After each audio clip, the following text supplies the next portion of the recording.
निकिता नाम की लड़की इस वक्त अपने बॉयफ्रेंड के साथ होटल के एक कमरे में बैठी है और बॉयफ्रेंड जिसका नाम होता है अभिषेक जैन, दोनों मिलकर के एक गहरे विषय पर चर्चा कर रहे हैं। और वो गहरा विषय क्या है, संबंध बनाने के बाद यह सीरियस होकर के बैठे हुए हैं। और जो इसका बॉयफ्रेंड है जिसका नाम है अभिषेक जैन, वो कह रहा है कि निकिता अब मेरी शादी होने वाली है और मेरी शादी जब हो जाएगी तो मैं तुमसे अब मिल नहीं पाऊंगा, लेकिन तुम चिंता मत करना, तुम्हारी मुलाकात मेरा एक दोस्त है जिसका नाम है मोहित, बहुत ही अच्छा लड़का है, मैं उससे तुम्हारी मुलाकात करवा दूंगा, वो तुम्हारा ख्याल रखा करेगा। अब निकिता इस बात के लिए तैयार थी, विरोध भी नहीं कर रही थी। वो काफ़ी सालों का इनका रिश्ता था लेकिन वो विरोध बिल्कुल नहीं कर रही थी। और फिर दोस्तों मोहित और निकिता की मुलाकात होती है। मोहित शादीशुदा था लेकिन फिर भी मोहित को निकिता का बॉयफ्रेंड बना दिया जाता है और उसके बाद इन दोनों के बीच में रिलेशन चलता है। 4 साल तक जो मोहित है निकिता की सारी इच्छाएं पूरी करता है, कभी मोबाइल दिलाना, कभी उसके लिए गहने खरीदना, कभी कपड़े खरीदना, इस तरह की सारी इच्छाएं मोहित जो शादीशुदा था दूसरा बॉयफ्रेंड निकिता की सारी ज़रूरतों को पूरा करता है। 4 साल इनका रिश्ता चलता है और अब जो निकिता के परिवार वाले होते हैं वह निकिता की शादी की तैयारी करने लगते हैं। तो निकिता की शादी के लिए एक मानव नाम का दूसरा लड़का ढूंढा जाता है और फिर जनवरी 2024 में निकिता की मानव के साथ शादी कर दी जाती है। यानी कि पहले एक बॉयफ्रेंड था जिसका नाम था अभिषेक जैन, दूसरा था जिसका नाम था यहाँ पर मोहित जो शादीशुदा था, और अब तीसरे लड़के से इसने शादी ही कर ली थी जिसका नाम होता है मानव। और मानव के साथ ये शादी करने के बाद अब दोनों मुंबई में रहने के लिए चले जाते हैं, क्योंकि मुंबई में जो यह पति था मानव, यह वहीं पर प्राइवेट जॉब किया करता था। इसकी जॉब काफ़ी अच्छी थी और वहीं पर अपनी पत्नी को ले जाता है। मगर दोस्तों शादी के 1 साल बाद ही 2025 में मानव इस दुनिया को छोड़कर चला जाता है। अब 1 साल में ऐसा क्या हुआ था जो मानव को ऐसा करना पड़ गया, वह इस दुनिया को छोड़कर चला गया। और पत्नी से उसने खत भी लिखा था, कुछ ना कुछ कहा था उससे भी, वो सारी चीज़ें यहाँ पर आप लोगों के सामने उजागर करूँगा। ऐसा क्या किया था इस औरत ने उस लड़के के साथ जो इस दुनिया छोड़ने पर विवश हो गया, मजबूर हो गया था। पूरी कहानी यहाँ पर जानेंगे। 3 लड़कों के साथ सफ़र करके आई थी ये लड़की और अब इसने तीसरे लड़के यानी कि अपने पति के साथ जो कुकृत्य कर दिया था, बड़ा ही भयानक और बड़ा ही यहाँ पर जानकारी से भरपूर है। पूरी वीडियो ज़रूर देखिएगा। नमस्कार, मैं हूँ सुदेश कुमार और जीतू सुदेश चैनल में आपका स्वागत है।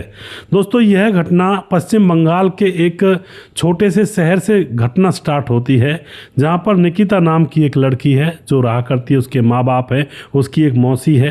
अब निकिता की शादी हो जाती है 2024 में और मानव उसके पति का नाम था, मानव जो कि प्राइवेट जॉब किया करता था। यहाँ तक मैं आपको बता चुका हूँ दोस्तों। अब शादी होने के बाद जैसे ही पति के साथ ये मुंबई चली जाती है तो वहाँ पर 1 साल तक ये दोनों हंसी खुशी से रहते हैं, कोई परेशानी नहीं होती है। और अब आ जाती है 2025। अब शादी के 1 साल बाद 2025 में मानव के पास एक प्राची जैन नाम की औरत का मैसेज आता है और वह मैसेज में लिखती है कि कुछ लड़कियां शादीशुदा मर्दों के साथ मुंह काला करती हैं और उनका घर भी तबाह कर देती हैं, और तुम्हारी पत्नी निकिता भी ऐसी ही है। उससे पूछो उसके पास जो आईफोन है ये किसने दिया है। अब ये जो फोन आया था प्राची जैन का दोस्तों, ये मोहित जैन की पत्नी थी, यानी कि इस लड़की के दूसरे बॉयफ्रेंड की पत्नी जो शादीशुदा था। अब तो यह मैसेज जैसे पति मानव के पास आता है तो पति मानव का तो दिमाग खराब हो जाता है कि ये क्या मामला चल रहा है, मेरी पत्नी ने किसी और से आईफोन क्यों मांगा है, मैं खुद बहुत कमाता हूँ, मेरे पास काफ़ी पैसे हैं, मुझसे क्यों नहीं मांग सकती है और किसके साथ घूमती है, क्या मामला है। इस तरह की बातें इसके दिमाग में चलने लगती हैं। यह सोचता है कि मुझे अपनी पत्नी से पूछना ही पड़ेगा आखिर यह आईफोन किसका है और सारी बात को जानना होगा। और उसके बाद दोस्तों वह अपनी पत्नी के सामने लड़ जाता है, पत्नी से पूछता है कि आईफोन किसने दिलाया। अब पत्नी को एकदम से शक हो जाता है कि इसको मेरे कर्म कांडों के बारे में किसने बता दिया। अब पत्नी एकदम से कहती तुम्हें क्या मतलब, तुम्हें क्या लेना इस बात से, कहीं से लाई हूँ चाहे मैं।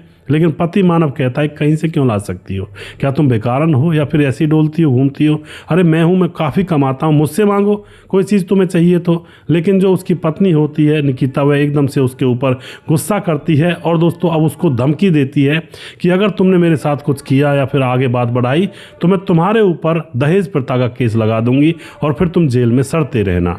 अब मानव को जब यह बात बताई जाती, कही जाती है, धमकी दी जाती है तो मानव थोड़ा सा सीधा साधा लड़का लड़का था दोस्तों वह डर जाता है और डर के मारे सहम जाता है, अपने माँ बाप के पास फ़ोन करता है, सारी बात बताता है कि यह निकिता तो इधर उधर निकली हुई औरत है, इसने मुझे धमकी दी है, इसके पास आईफोन है, मैंने उसके बारे में पूछा कि ये किसका है, जबकि मुझे एक मैसेज आया था किसी का और इसके अफेयर भी हैं शादी से पहले, ये बता नहीं रही है और इसने मुझे उल्टी धमकी दे दी है कि मैं कुछ भी करूं, चाहे मेरी ज़िंदगी है, तुम मेरी ज़िंदगी के बीच में आने वाले होते कौन हो। जबकि दोस्तों पति तो आ ही सकता है ज़िंदगी में, और कौन आएगा।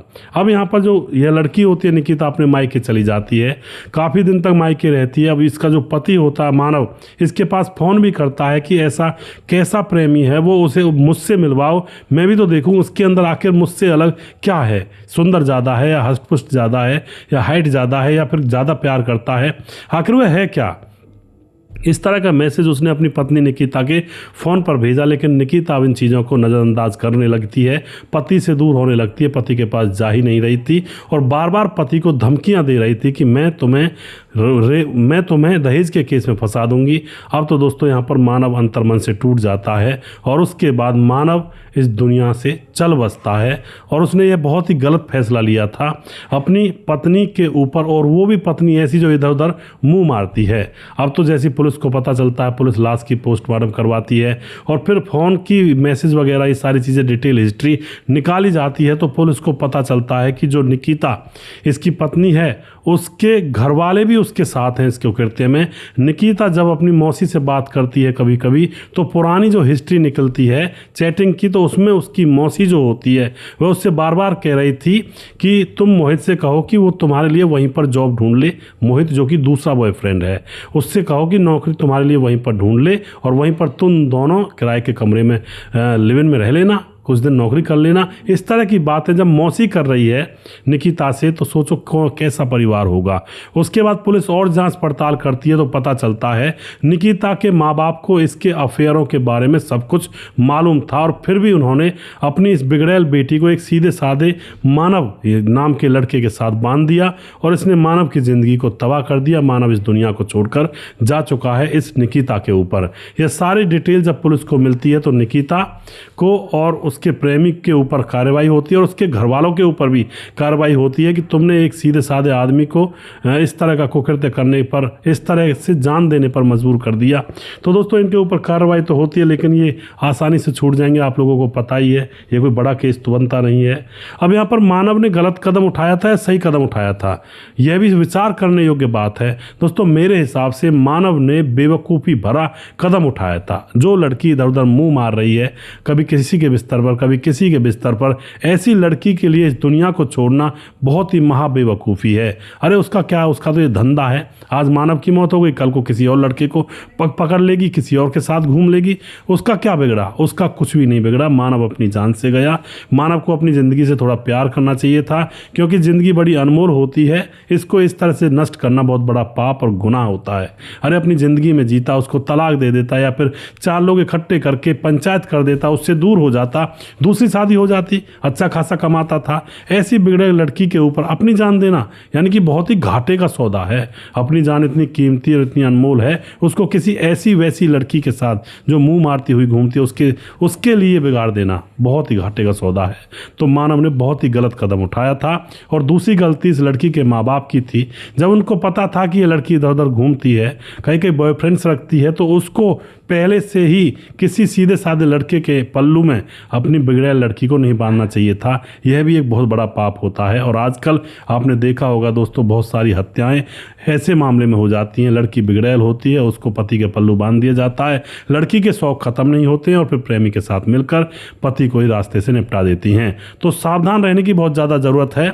अगर अपने बच्चे की शादी ब्याह भी करें तो पहले पता लगा लें कि लड़की या फिर लड़का, दोनों ही कंडीशन में, लड़की हो या लड़का हो, कोई बिगड़ैल तो नहीं है, इधर उधर मुंह तो नहीं मारता है। क्योंकि दोस्तों ये चीज़ें मतलब जाती नहीं है। एक तो शराब नशे की लत और एक ये गैर चलन की लत छुटाए नहीं छूटती हैं, ज़िंदगी भर साथ रहती हैं। तो इनसे थोड़ा सा सावधानी से अपने बच्चों के रिश्ते जोड़ें। आप जो भी कुछ कहना चाहते हैं इस घटना के बारे में अपनी राय कमेंट बॉक्स में लिख सकते हैं। और वीडियो के लास्ट में कुछ भाइयों के नाम जरूर लेना चाहूँगा जो हमारे वीडियोज़ को देखते हैं और हमें खूब सपोर्ट करते हैं। हमारे साथ है कमलेश प्रधान। भाई साहब, आपकी कहानी सुनकर बहुत अच्छा लगा। जय श्री राम। हम सुवासरा तहसील से हैं और जिला मंदसौर के हैं, मध्य प्रदेश से। बहुत बहुत धन्यवाद करते हैं कमलेश भाई।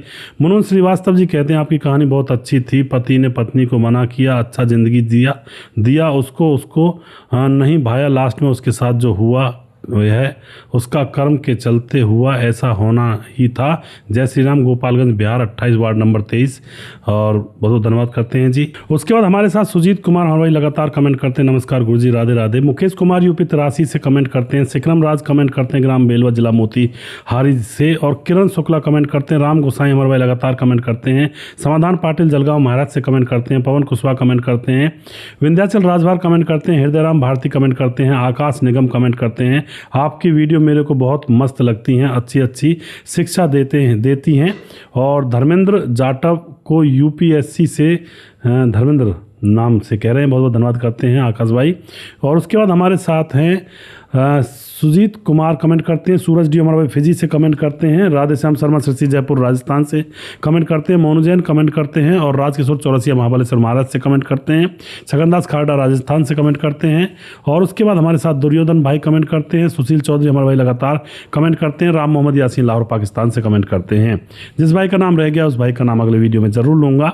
अगला वीडियो बहुत जल्दी फिर से लेकर आऊँगा, तब तक आप खुश रहें, सावधान रहें। जय हिंद, जय भारत।